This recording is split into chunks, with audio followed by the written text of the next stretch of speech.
সকাল সকালই দেখলাম বৃষ্টির একদম ওয়েদার, আর সকালবেলা ব্রেকফাস্ট চলে এসেছে লুচি তরকারি আর জিলিপি। আহা! আর আমি কাজ করতে বসেছি কালকের পাওয়া চিপস আর মাজা নিয়ে।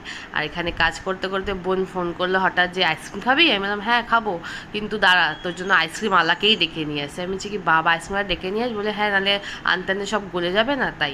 আর এই আইসক্রিমগুলো খেতে আমার যা দারুণ লাগে, বিশ্বাস করো কোনো ব্র্যান্ডেড আইসক্রিমের থেকে অনেক বেশি টেস্টি, অনেক বেশি ভালো লাগে এইসব আইসক্রিম খেতে। এইসব আইসক্রিম তো সব জায়গায় পাওয়া যায় না। এই ডেডিকেশনগুলোই অনেক, জানো তো। আর বিকালবেলা খাওয়া দাওয়ার মধ্যে রয়েছে চুরমুর। আর বলেছিলাম না রোজ বিকালে উনো খেলি উনো বা লুডো কিছু একটা কিছু খেলা হবে, সব বোনরা ভাই বোনরা চলে আসে তাই। বোন আজকে স্পেশাল ডিনার বানিয়েছে, হোয়াইট সস পাস্তা। আর এই যে চিজ কেক শুনে শুনে আমি আমার মুম্বাই থেকে পাগল হয়ে গেছে, তাই বোন কোনো অর্ডার কর তো দেখি তো খেয়ে কেমন।